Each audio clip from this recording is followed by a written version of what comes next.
Hello. Hi. Hey. Oh, you look wonderful. Thank you. So do you. Thank you. What's up? Oh my gosh, so much. I've just been working. I've been dancing. I've been working on my own projects that I want to do and create, and it's so much all at the same time, but I'm really happy and it's really fulfilling to do what I really love to do. So It shows. It shows you have this glow about you that's like, oh, thank you. but you've always have. So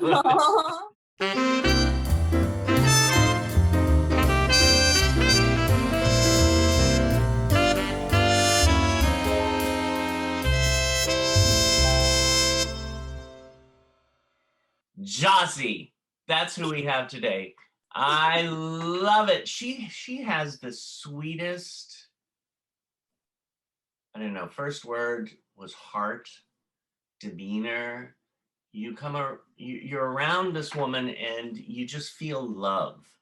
And she gives you this sort of energy, you know, that you start want to move. You just move through life. She's an artist of all trades. She's a singer. She's a songwriter. She is a dancer living in Los Angeles. Joscelyn Ba'ez. Joscelyn. Yay. We love you and miss you at Performing Arts Studio West. Oh, I love you and miss you guys too so much. I was so looking forward to today, like so much. I was so excited. Oh my gosh. Well, we're so excited. I told everybody that you were coming and then everybody, oh my God. Yeah, it's nice. I want to start something off because you have brought so many people joy by just being you. And especially it's at the school and of course outside in the world. What brings you the most joy in life? Ooh, what brings to me the most joy in life? Wow, that's a loaded question. What brings me the most joy is just, honestly, it's helping people. Like, of course, what brings me joy is my art, like my passion, dance, performing, all of that. But right. It hits different when I'm using it to help other people or inspire someone or help heal someone. It's a totally different type of experience that has a deeper effect on me, and it just lasts longer. So yeah. I could see that coming from you. I could see that. It's sort of, it flows through your pores, so to say, you know? Yeah. Now, have you, I noticed, I read that you, at age 10, you started your dance career. Is this true? Yeah, I did. So at 10 years old, I started training in ballet. It was a dance company in Ohio. It was a really small one. I don't remember exactly what it was called. I was there for about a year or two. And then when I was 12 years old, that's when I started at the big ballet company in Ohio, in Columbus, called Ballet Met. So I started at about 10, and then at 12, I transitioned to the ballet company in Columbus. And I noticed the first two, you know, when I was reading through it, I know you do all different kinds of dance, but the ones I saw ballet and ballroom. And was there a certain order of dance that you went through, or how did it go? Yeah, there was. So the order, it started off with ballet, but my influence started off before that because my dad was a hip hop dancer. He was a b-boy. He's from New York, so he grew up street dancing. So even before the ballet, he would teach me stuff around the house. And I always wanted to learn more. And my mom danced salsa. So I grew up around that, like Latin dance and hip hop, but my training started in ballet. And then from there, in the ballet dance company, through my scholarship program that I was on, I did Afro-Caribbean dance, modern dance, jazz. The ballroom, and hip hop didn't come until later on in life. The hip hop started in high school a little bit, but mostly around college. College was, I was still doing ballet and things like Pilates, and performing in modern dance, but I started to shift my focus more to ballroom and hip hop. And I realized I had more strengths in those areas, and I always gravitated more towards that. So even with ballroom, the styles that I focused on were the American rhythm styles. So cha-cha, mambo, rumba. So it was all, most of them were Latin based, and that's what I ended up competing in, performing in, all of that. Do you have a favorite? A favorite dance style, like out of all of those? I know, it's like choosing your baby. All those. I would have to say,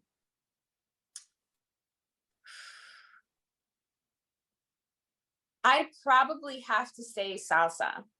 Like sometimes it changes sometimes over a few years, then I have a different favorite. But right now, I like salsa is just my favorite. I love partner dancing. And it's so nice, especially now that we're getting out of quarantine and out of this pandemic, that now it's like you can actually grab on to a partner, you know? Yeah, there's actually, there's still a lot of salsa clubs here that are closed, like a lot of professional salsa dancers and people who just do it as a hobby that go to those clubs to practice. Yeah. And most of those places are still closed right now, but there's an event on Venice Beach where people are outside on the beach dancing. And it's such, I went to it for the first time like a week ago, and it was so beautiful. It was so nice. Everyone was outside in the fresh air. There was a DJ outside, people just dancing with each other. It was so beautiful. Like I've missed that so much, like the energy of everyone dancing with each other and the music, the fresh air and the sunshine. Like it was so nice. Oh, you know, and you know, I'm hearing this come from you right now. And today I woke up and I did something different than I haven't done in a long time. I woke up and I said, I'm going outside. And I took my acidophilus, my probiotics. Yes. I put on a lightweight jacket because there was a little breeze going on, but it was such a beautiful breeze. I opened the door and the sun, the breeze, the air, the birds, the dogs running through the grass. Oh, I'm going to do it every day. It's you have to. It's so healing. We were made for that. We were made to be around that. I know that beside dance, you are such a healer. And what for those, and I mentioned before we started that my back has gone out, which hasn't happened like almost in 3 years like this. So I'm gonna, you know, what is the best way for a person, let's say, whether they're a dancer or whether they're in the business or not in the business, what is the best way to take care of yourself? Oof. The best way to take care of yourself. Oh my gosh, there's so many different ways. Well, I think the best way to take care of yourself is focusing on how you are internally, because, you know, most of the time, any type of physical ailment or pain we feel has to do with something that's going on internally. And it's been scientifically proven. And it hasn't really been proven until more recent years, where it's all connected to your emotions and everything. So I think the best type of healing is to go internally, spiritually with yourself, and emotionally, psychologically, and just digging deep. Like a lot of our problems that we have, whether it's depression or like I know people who have suffered with a lot of different types of joint pain, and they also struggle with holding on to something from their past. And then every time they get even more depressed over a childhood trauma or something, they wake up and they're in even more pain. And I know that actually happens to me too. So I think the most important type of healing you can do is just internally digging deep in yourself and going through your past, which is really uncomfortable. Things that we've been through, like you have to go in deep because then it starts within yourself, and then you'll start to experience more healing outwards. Now, for those who don't know how to go inside and heal, I mean, for example, one of the things that I do to do that is I close my eyes, and I'm good at visualization, so I could see my favorite color, which is like blue, and I just scan my whole body. Is there certain ways that I mean, if there is one way, for example, I mean, there's so many different ways, but what's one way that you do how to clear it out?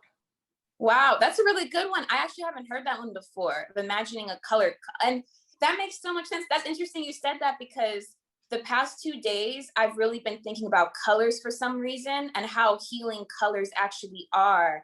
And I was speaking to an artist, he was actually my Uber driver, and he said there's a whole science behind colors. Like, seeing a certain color a lot will invoke a certain type of healing in you, a certain mood.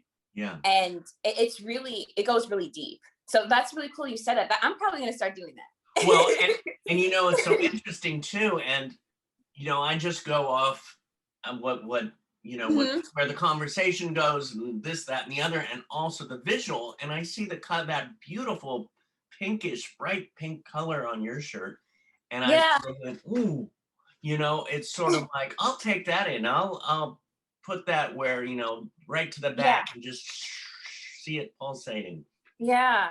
I mean, so to answer your question, as far as what I do, there's a lot of different things that I do, but water is really healing for me. Water. So I will, whether it's soaking in a shower for a half hour, where even when I'm done washing myself, I let the water run over me. And specifically cold water, sometimes I feel like it really washes off certain things that I feel. Baths, I'll soak in a bath, or the ocean. The ocean is really cleansing for me. I love going in the salt water, like just stepping and going in the salt water, whether it's really, really early in the morning. I prefer to go when there's like no one there, like it'll be really early, or sometimes just late at night, and I want to go and just get my feet in the salt water. That and writing, journaling for me really, really helps me, because my mind is really scattered and I have 1,000 thoughts running all the time. So if I can pin down a certain thought, and writing helps me organize it and figure out the root of a problem. So it kind of, when I write, it takes me through a journey in myself. So it helps me pin something down, a specific problem, and work through it as I'm writing it down. Right. Wow. I love that. I forget about, I have my little book here. Where is it? I have my, because sometimes it takes me, oh my God, to write or this or that. I even have a book that's 1 line a day. Just 1 line. And sometimes I don't get to it, but I have to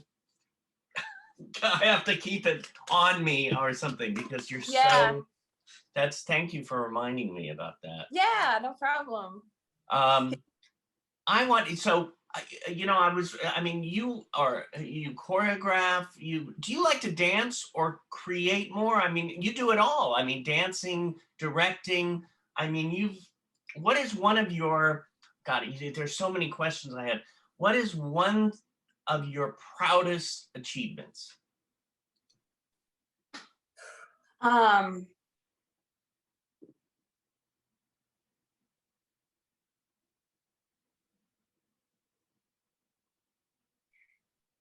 Oh man.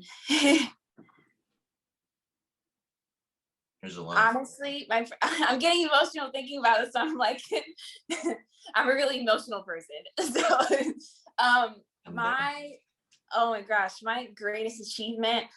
It's so funny when you said that, because nobody has ever asked me that. What I felt was what is my greatest achievement. Nobody's asked me that, and it was so easy for me to think what it was. Like, it just came so easily. And I would think that if someone asked me that, it would be hard to pinpoint, because I've done so many different things, but it was so easy, and it's so pure. Like, my very first thought that came to my head was years ago when I was teaching at Inspiration to Movement, which is where I was getting trained in ballroom. Yeah. There was a little boy, he was probably, I think he was like 4. His mom brought him in the studio, and he was really rebellious, and he had autism, so he had certain ways of learning. So she didn't know where to take him. She was like, he has all this energy too, and he doesn't know how to use it. And he was hitting her a lot.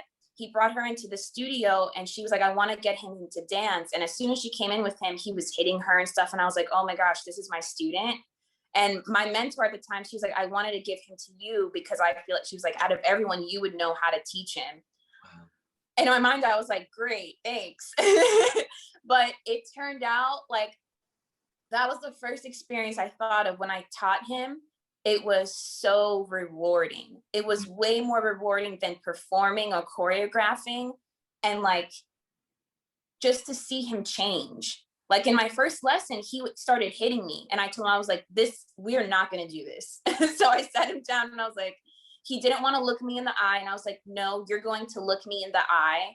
And I noticed, from being closer to, his mom and knowing his experiences, a lot of people, once they knew he had autism, they would treat him differently and be like,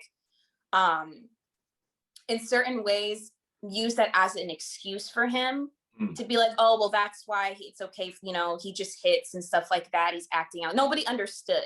And I was like, no, absolutely not. Like, he's really smart. Of course, like you have to treat him just like everyone else. So I sat him down. I was like, I want you to look me in the eye and we're going to talk. Like, you're not going to hit me. And I'm going to teach you how to dance. And we're going to learn how to move this energy around in you. And so that was the first thing I thought of, was that. And it was just I had so many hard lessons with him where it was difficult. Sometimes I would cry afterwards. Like after I would teach him, I would cry. But it was so amazing. And when he started to really memorize movement himself, it was so beautiful to see, and to see him start to enjoy it. I thought about that. And then I thought about you guys, and I thought about like the people's lives that I've impacted as far as teaching. I taught someone who had several strokes. I was teaching him ballroom dance, a really elderly gentleman. And he even told me, he was like, I stopped doing ballroom because of, my heart problems and strokes. And he's like, he said he knows he's near death, and he wanted to just keep dancing because he loved dance. So I think about all these situations. I think about you guys. I think about the people that I've taught that like really impacted me, even though I may have struggled teaching them, or me and my student may have butt heads sometimes, but it was always these people that just blessed me so much. Like that is my greatest achievement. Like, it's better than performing on stage or anything. Like that, to me, if I can use my talent to change someone's life, or just help heal them, or just even give them a great moment of happiness in their day, during their day. Right. That's achievement. Yeah. Yeah. It's amazing how it can really fill your heart up. Yeah. And not just the heart, the whole everything. That there's that, that is a healing in itself. Yeah. I was reading again. I mean, you've been a backup dancer for the baby. You did music videos, including Precious. How do you go about that for the students out there who say, I want to be in a music video, I want to work with this singer or that dancer? How do you manifest that? Whew, how do you manifest that? So it takes a lot of different things. So consistency is key, for sure. And I know that just any part of the entertainment industry, you have to be consistent, putting yourself out there, no matter how many no's you get, no matter how many opinions you get of you, consistently training. And even if my training wasn't consistent, because there are definitely times in my life where my training wasn't consistent because I needed to focus more on work to make money, or something else would come up in my life, and I would make sure, I have to make sure I go back to training. And even if not, I would still use that time to be like, okay, maybe I'll just use this time to focus a little more on applying for jobs. So honestly, There are certain ways to go about it. Like there's certain websites that you can join and make a profile to find what jobs, what auditions are going on here. And I honestly never used those. I never did when I was here in LA. It was all by word of mouth and networking. Like the people that I met, I would build a relationship with them, or they would see me dance or see my social media with me dancing, watch a video on YouTube, a dance class, and they would like me. And then they would talk to me and hire me. It was all by word of mouth and networking with people. So it's so important to put yourself out there, put out a video of you dancing, put out a video of your choreography, things about yourself, having headshots, super important. Especially with dance, because it's also visual. So they want to see your body form. They want to see your look. Besides your technique, they want to see how you dance and all that, but they want to see everything as far as your image goes. Right. So once you put yourself out there, and network with people, it comes. Yeah. I love doing these interviews because it feeds me. It makes me remember things that I forgot, or it teaches me new things that I'm like, oh, yeah. So, and like you said, also constantly, keep on going back to the studying, to the working out. A word that I wrote down that I'm going to throw out and see what comes to your mind. Okay. Strength.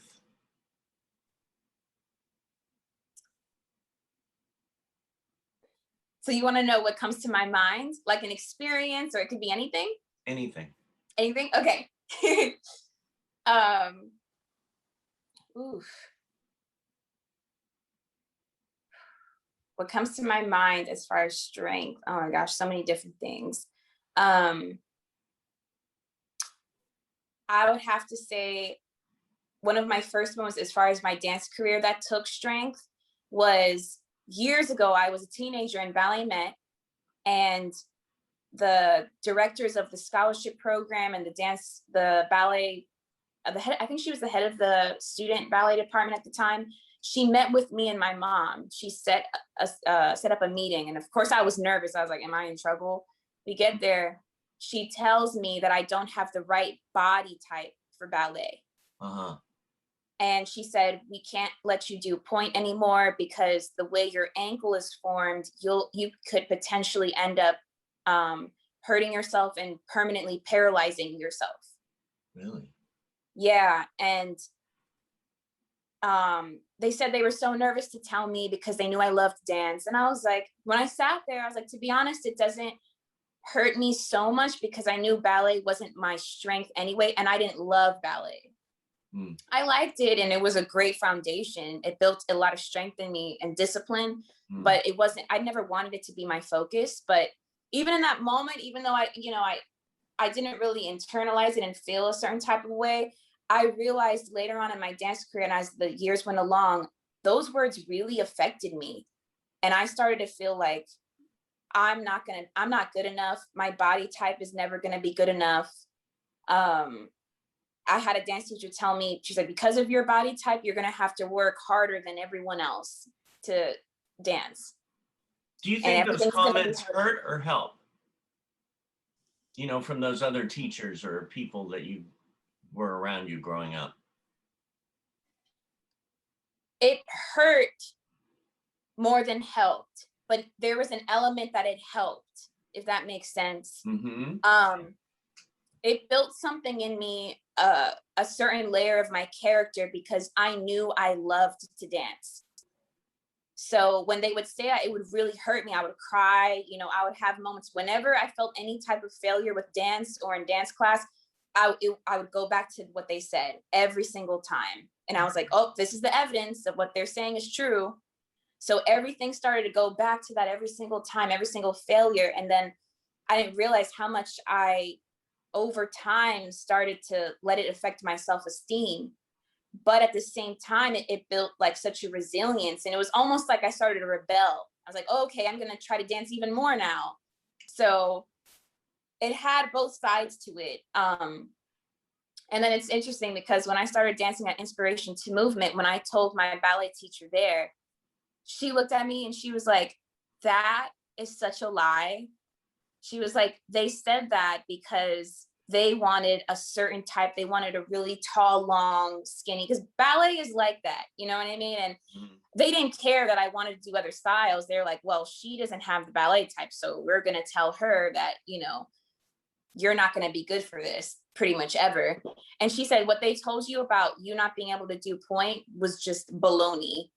Like she said, I've never heard of that in my life. And she's professional. Like she danced in New York, amazing ballet dancer, ballerina, my old mentor. Yeah. And me and her are still friends. We're like family. Like I love her. So talented. She started her own dance company in Ohio, but she went through a similar thing where people told her that she, you know, her legs were too big. Like she was too muscular for ballet, but she's an amazing ballet dancer. Yeah. So me and her connected on that level. And she was like, no, like you're going to train with me. And everything they said is not true. That's not true about you. So it ended up turning out to be something really beautiful where I was able to, you know, to connect with another dancer on a deeper level like that. But yeah, there's so many times I cried, like thinking about how I wasn't good enough. But you pursued and you went on, and it's those people who go through it, especially in this business, who make such a big success for themselves and of themselves. I mean, I could just do a full hour, 2 hours with you because there's so much that you have. I wanted to get to the Haunting, which was a music video that you did. You do what was your part into that? So what I did, I actually created this concept after I got out of the mental hospital. So in 2014, I was admitted to a mental hospital for attempted suicide. So I went through a lot of different types of abuse in my life, and I hit this wall and I just crashed. When I got out was when I really started to focus on dance at the studio Inspiration to Movement. And my mentor, she took care of me. Like she took me in, she started training me. They sponsored me basically. So they trained me for free while I started working for them, and they trained me to be a teacher, all of that. During that time, I was like, I just really wanted to express what it's like to go through depression and fight your own demons. So I chose the song called The Haunted by Beyonce. I think that's what the song is called. Oh, yeah. Yeah, so I used that song and I came up with a choreography, a duet with my friend. He actually lives here in LA too. He moved here from Ohio. So I choreographed a duet, and I wanted him to symbolize the depression and suicide. And it was me going in and out of this relationship with him and struggling. Yeah. So the beginning scene is just me dancing alone and just going crazy. Moments of like psychotic break of just like freaking out. And then near the end, there's a duet, a struggle with him. And my friend is a videographer. They lived in Ohio at the time, so they recorded it. I danced in it, I choreographed it, and I worked on the directing side. So I told her what angles I wanted. We went over the editing, like how I wanted the edits with the song, all of that. So I created that. It's a little dance film, and I was public speaking at the time in Ohio too. So I had it screened at certain events, like the general attorney's office. They had an event about abuse. And so they screened it there, and I loved it. Like I had so much fun with that project. Wow. You know, it's interesting. I'm just taking it in again, and it's about, you know, we all have different stories. We all have different paths, and we have those hills and valleys in life. And if you continue and move through them, you can create amazing and healing stuff for yourself as well as others through art. And that's what you do. That's what you do. And you're such a blessing.